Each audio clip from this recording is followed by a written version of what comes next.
Thank you for joining us. My name is Jennifer Homendy, and I'm the chairwoman of the National Transportation Safety Board. The National Transportation Safety Board is an independent federal agency that's charged by Congress with investigating every civil aviation and serious accident and serious incident in the United States and significant events in other modes of transportation. I want to start by expressing our deepest condolences, our sympathies on behalf of the entire board for those who lost loved ones in this terrible tragedy. Our thoughts, our prayers are with you. Entire communities were affected, and we are thinking of you. With me today is Bryce Banning. Bryce is a senior aircraft accident investigator with the National Transportation Safety Board. He's also going to serve as our investigator in charge of this investigation. Also with me today is the entire board. We have Todd Inman, member Todd Inman. Todd is going to serve as the board member on scene, the spokesperson for this investigation.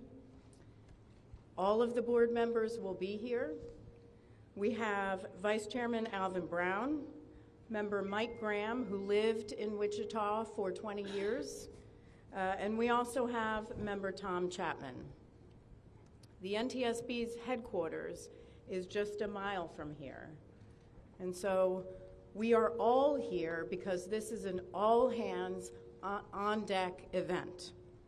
And we're here to assure the American people that we are going to leave no stone unturned in this investigation.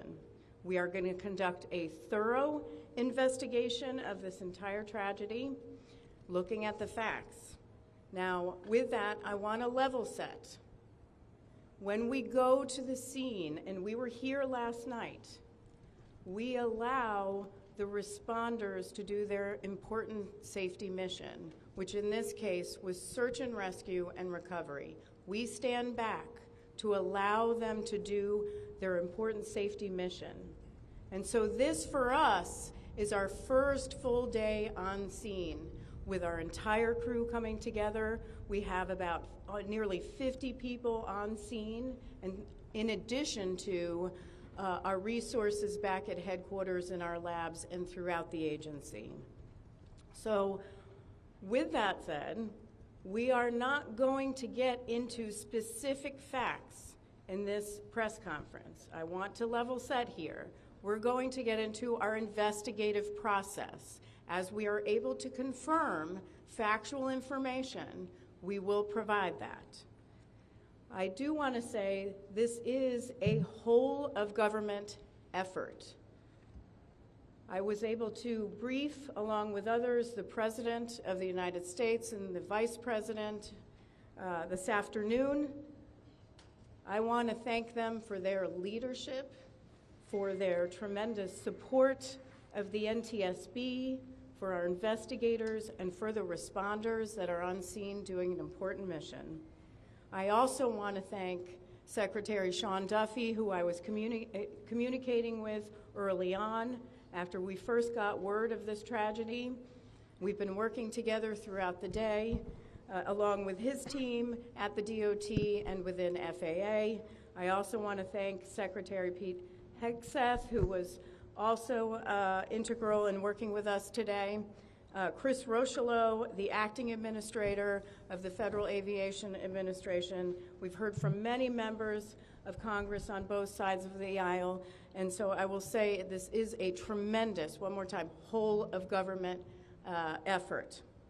I also want to take a moment and thank the many, many responders that have been on scene. It has been an incredible effort, and I will have a full list that I will provide, that we will provide tomorrow, but I do want to thank them for all their work. With that, I'm going to turn it over to Member Inman for additional remarks.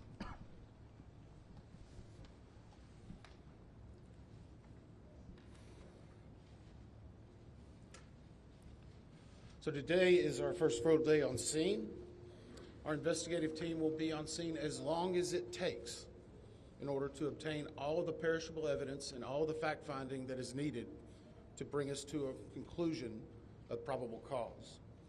Our mission is to understand not just what happened, but why it happened, and to recommend changes to prevent it from happening again. Since we're just beginning our investigation, we don't have a great deal of information to share right now.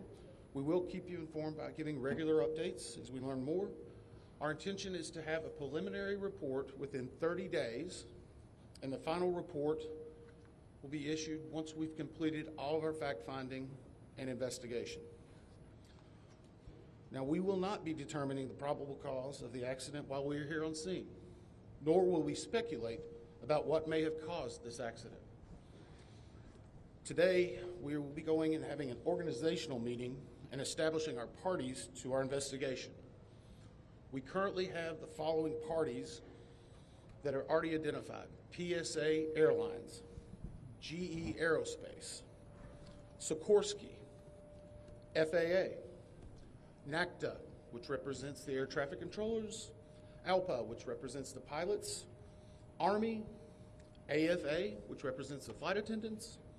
The Transportation Safety Board of Canada will be an accredited representative under Annex 13 of ICAO. They will be supplemented by MHIRG as a technical advisor. They were previously known as Bombardier. The NTSB offers this party status to those companies, government agencies, and associations that have employees, activities, or equipment involved in the accident. We offer that because they will provide technical expertise and relevant information supporting the development of the best possible factual record. Once they join this investigation, they are not permitted to release documents or talk publicly about the investigation without the consent of the NTSB. So I want to stress this. It is only the NTSB that will provide information related to this investigation, with one exception. Regarding the fatalities that occurred, that notification will be handled by the DC medical examiner. We will not be discussing fatalities or names. That will be handled by them as the proper authority. So we want to talk a little bit about our process. We will analyze the facts and determine the probable cause of the accident, and then issue a report of those determinations. I also want to talk a little bit about some additional people that are here with us, and they're very important to us, and that is our family assistance group. Later today, we will be briefing the families. We normally try to do this before a media event, but in this case, they're still arriving. Our family assistance specialists are already working closely with local officials and others to help assist them in their efforts to support everyone that's affected by this accident. And let me just reiterate what the chair said. A loss of life in an aviation accident is very unusual in the United States, and our heartfelt sorrow goes out to everyone that's affected. It affects us, it affects everyone around us. There are a lot of people hurting today. We will help find out what happened. We will do it factually, and we will do it accurately. As part of this, we are going to be standing up some specific working groups. Those working groups will be operations. They will be looking at the history of the accident flight and crew members' duties for as many days before the crash as appears relevant. We'll be forming a structures group, which will be the documentation of the airframe wreckage and the accident scene, including calculation of impact angles to help determine the plane's pre-impact course and altitude. We'll have a power plants group. They will do the examination of the engines and the engine accessories. We'll have a systems group. They will study the components of the plane's hydraulic, electrical, pneumatic, and associated systems, together with the instruments and elements of the flight control system. We'll have an air traffic control group. They will do reconstruction and review of air traffic control systems provided to and including acquisition of pertinent flight track surveillance information, what you might typically think of as radar or ADSB, along with controller pilot communications. We will also have a survival factors group. They will be doing the documentation of impact, forces and injuries, community emergency planning, and all crash and fire rescue efforts. Also, due to the unique nature of this crash, we will be having a helicopter group as well. Lastly, we will have a human performance group, and this will not be its own group. It will actually be a part of the operations, air traffic control, and helicopter groups. They will study the crew performance and all before the accident factors that might be involved in human error, including fatigue, medication, medical histories, training, workload, equipment design, and work environment. Now we're going to take a few questions, but I will again stress, we don't have a lot of information now. We will continue to gather that. We will try to release it as we can, but we will only talk about the facts of the case that we know right now. I'm going to ask, we're calling a few people. I'm going to ask that you state your name and affiliation. James Matthews from Sky News. So we heard from President Trump today talking about DEI hiring policies within the FAA and associating that with the cause of this accident.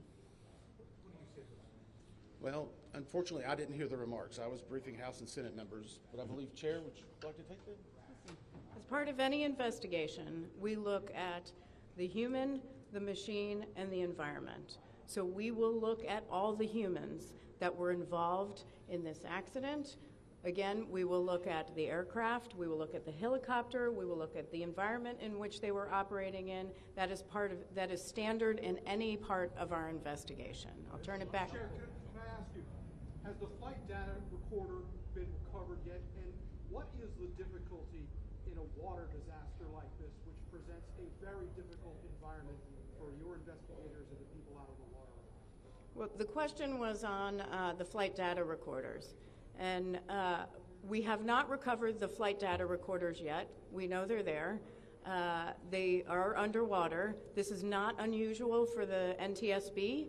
We have many times recovered flight data recorders in water. We have our lab right here that is about a mile from the NTSB, so it's not unusual. And once we get those, we'll be able to get those read and information from them to be able to provide further information to you. I'm going to turn it back over to Member Inman. Hey there, Sir. Tyler Henry with CBS News. Earlier today, Defense Secretary Pete Hegseth said a mistake was made last night. Based off of you all's initial investigations and preliminary findings, have you all been able to tell whether this was human error or mechanical failure? The question was, has there been human error or mechanical failure? We don't know what we know just yet. We do not know enough facts to be able to rule in or out human factor, mechanical factors. That is part of the NTSB investigative process and where all of these groups will come together. It's one of the reasons why the NTSB is known as the gold standard. We will take the time that's necessary, but I'd also like to reiterate, if we find something that is a significant issue that warrants immediate action, we will not hesitate to make those recommendations and make them public. We have a good track record on that, and we want to continue doing so. Sir. Hello, Sir. Tom Costello with NBC News. Does it hurt your investigative process, maybe for the chairman, does it hurt your investigative process to have the president already suggesting possible causes here as you try to keep an open mind and begin this investigation? Thank you. Tom, with all due respect, I think the press also likes to state what probable cause is before we get to the probable cause. So what I'm going to say is you need to give us time. You need to give NTSB, it's not that we don't have information. We do have information. We have data. We have substantial amounts of information. We need to verify information. We need to take our time to make sure it is accurate. That's best for you. That's important for the families. It's important for legislators who are seeking answers to try to figure out what they're going to do about this. And so it will take time. We do have a lot of information, but we need some time to verify that. Yeah, member Chase Williams with Fox Business. I'm wondering about the conditions in the tower last night. Were there any performance issues in the past with any of these controllers? Anything of that? Question is about controllers. As I said, we are just now forming the groups. The controllers do have union representation, which they are entitled to. They'll be working with our party system and our party groups They will be conducting interviews. Those interviews will need to be analyzed, transcribed, and other team members will need to look over it. It'll be a long process, but we will go through the entire history.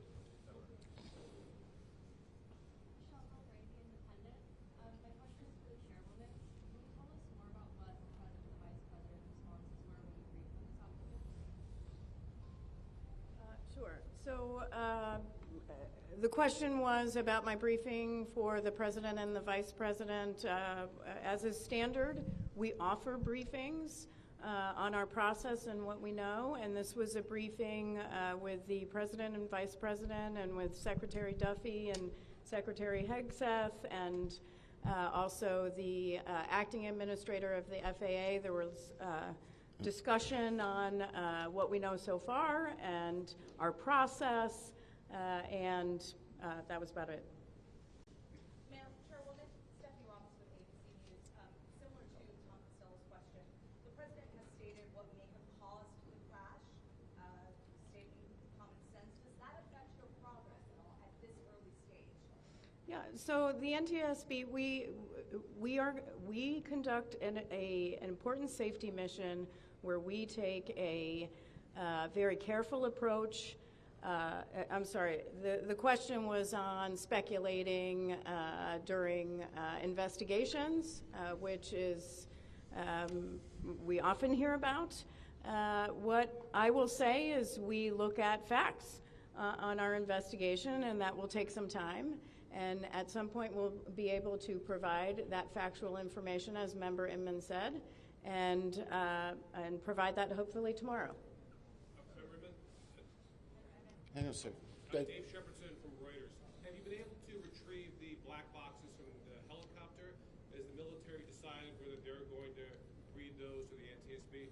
And what about the ATC tapes? Have you guys been up there? So the question was about black boxes, which are referred to as black boxes, which are typically orange.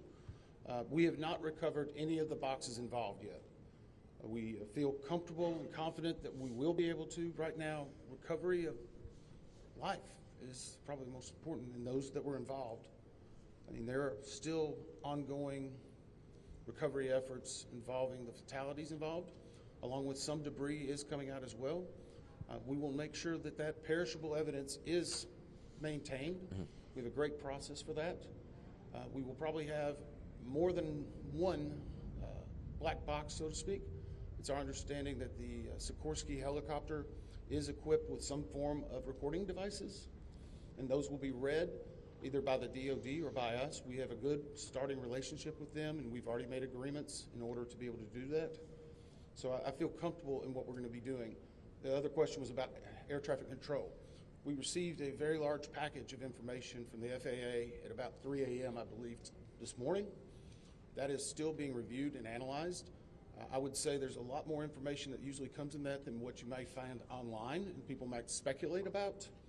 And that is part of that overall process where we take the time to get the information correct and to make sure all the parties are engaged and involved and can fact check that information.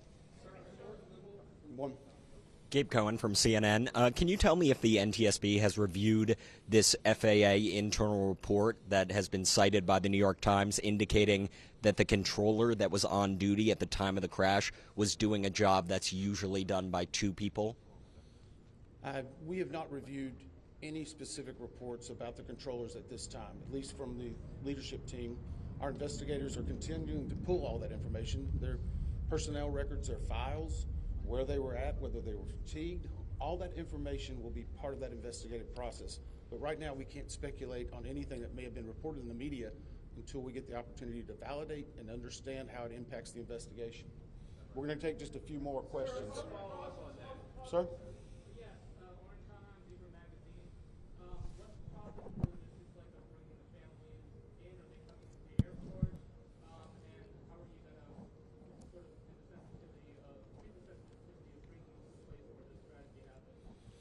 So the question is about the families, and many of those families are still en route. Some are still being notified from both the military and from the commercial crash.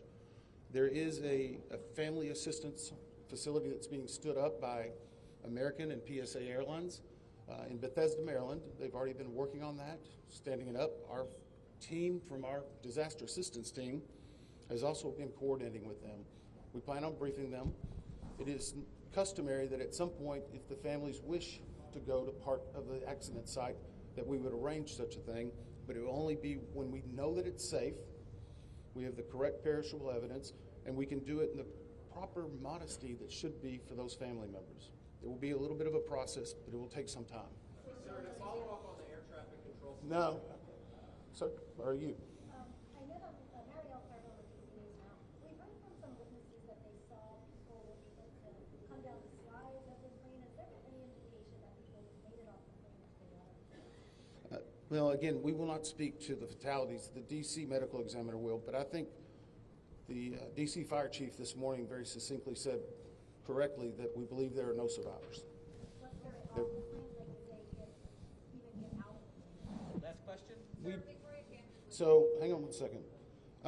Right now, we're going through the debris fields. Nothing we've seen would indicate that maybe slides or chutes were deployed. It was a very quick, rapid impact, but we've seen nothing in that regard so far from the evidence we had, but we still need to verify all of that information. One more question? Jeff Cook, ABC News. Go ahead. Jeff Cook, ABC News. What do you know about the altitude of the helicopter at the moment of impact? And can you talk about the procedures for such helicopters in that area? The question was about the helicopter procedures. And in D.C., it's kind of a unique environment. We've been getting briefed more and more by the FAA. I'm not an air traffic control specialist, but they're actually helicopter zones, if you will, or tracks. And this one was transiting, I believe, from track 1 to 4 as part of their normal procedure. If you live in D.C., you see a lot of helicopters going down into this area. So there's a very well-defined system in that regard. As far as altitude, until we get the additional information, we can't validate or basically corroborate any of that until we get more of the electronic data and the data that's on the plane. I do want to clarify one question that also came about cell phones. You know, in today's age and time, a lot of electronics and other devices do contain a lot of different information. We've found on a number of our accidents that we actually are notified through a smartphone that may sense that. As part of our process, we will obviously treat all of the effects of the deceased with dignity. We are already starting to pull that information together. If we feel that it's necessary to find or pull some of that information, we will work with the families and make sure we do it in a manner that's respectful for them and their privacy. But right now, we don't have any plans specifically on that amount, on that area until we need to. Thank you very much. Thank you very much.